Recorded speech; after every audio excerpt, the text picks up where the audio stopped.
All right, today we're going to dive into a really cool approach to higher education, one that literally takes learning out of the classroom and plugs it right into social impact. We're drawing from Dr. Rahul S. Kadet's fantastic work on what's called the Community Engagement Program.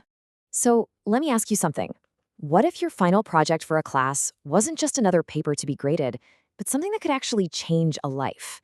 I mean, really help a small business owner stay afloat, or bring vital financial skills to an entire village? That question, right there, is really at the heart of what we're talking about today. For the longest time, we've had this idea of the academic ivory tower. It's this place where brilliant theories are born, but they often just stay there, totally disconnected from the messy real-world problems that people face every single day. This creates a huge gap, right? Students learn all this amazing stuff, but they don't always see how it connects to the world outside. And that is exactly where the Community Engagement Program, or CEP for short, comes into play. Its whole reason for being is to build a bridge over that gap. It's a structured, honest-to-goodness program that gets students out of their lecture halls and into communities to actually understand and help tackle real issues. So, who's actually building this bridge? Well, it's not just a handful of students. It's a huge team effort. Let's take a quick look at all the different people and groups who have to come together to make this work. The real power of the CEP is in its network. I mean, look at this. You've got students and teachers, obviously, but they're working hand in hand with their colleges, and this is the crucial part, with local communities, with NGOs, government agencies, and even local businesses. It's this whole web of partnerships that makes sure the work they're doing is actually needed and has real support. Okay, so let's get into the nitty-gritty. How does this all actually work? How does a student go from learning about, say, accounting theory in a classroom to actually helping a local shopkeeper balance their books? First off, get this. This is not some weekend volunteer gig.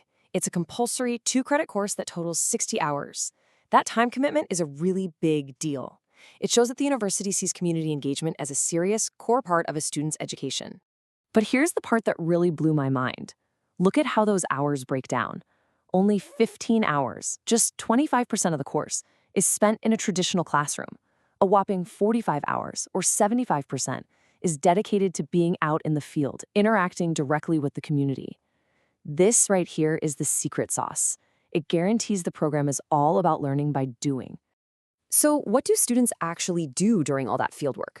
Well, the program is super flexible. It basically breaks down into 4 different ways students can get involved, which is great because it can be tailored to what a community actually needs.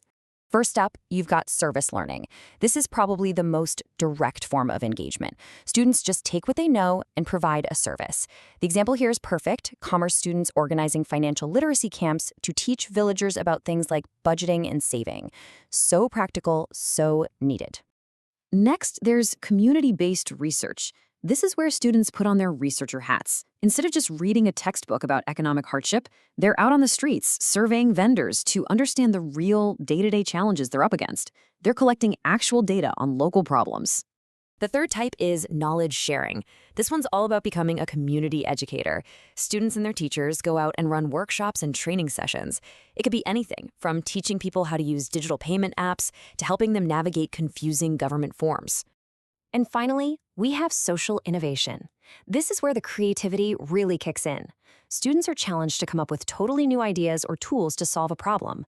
A simple example, but so powerful, is creating a custom budgeting template for a small local shop that can't afford fancy accounting software. Okay, so this is still a university course, which means, yes, there are grades, but look at how they're evaluated. The fieldwork and the written report are obviously important, but the final presentation, the viva voce, actually carries the most weight. And that's on purpose.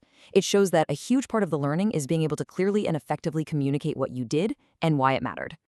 And that project report, it's not just a diary of their experiences. It's a serious academic paper. It follows a really rigorous structure, from reviewing existing research all the way to analyzing data and making concrete, evidence-based recommendations. This is what grounds the whole experience in real academic work. It makes sure their findings have actual weight and credibility. So, we've seen how the whole thing works. But the big question is, who actually benefits from all this? Well, the beautiful thing about the CEP is that it's designed to be a massive win-win for absolutely everyone involved. It really is a two-way street. On one side, students get priceless hands-on experience. They develop leadership skills, and they get a real, unfiltered look at social problems. And at the exact same time, the communities get access to new knowledge, they get practical support with things like finances, and it contributes to their overall development. Everybody gains. And let's just zero in on the students for a second. I mean, look at this list of skills. This isn't just fluffy stuff for a resume. These are the exact abilities that employers are desperate for right now. Communication, teamwork, leadership, real problem solving. This program isn't just a course, it's a career-building powerhouse that gives these graduates a serious edge. You know, when you take a step back and look at the whole program, you realize it's about so much more than just a single course. It's really about a fundamental change in how we think about the entire purpose of higher education. The end game here is to create a totally different kind of graduate. The goal isn't just to produce people who are knowledgeable, who can pass a test. It's to cultivate individuals who walk out of university with practical skills, a deep sense of empathy, and a genuine feeling of responsibility to their community. The author of the article we've been looking at, Dr. K.Rahual, just sums it up perfectly here. The ultimate goal is to produce graduates who can contribute to sustainable development and nation building. I mean, how powerful is that? It's not just about getting a job, it's about building a better country. So we end up right back where we started, with a question.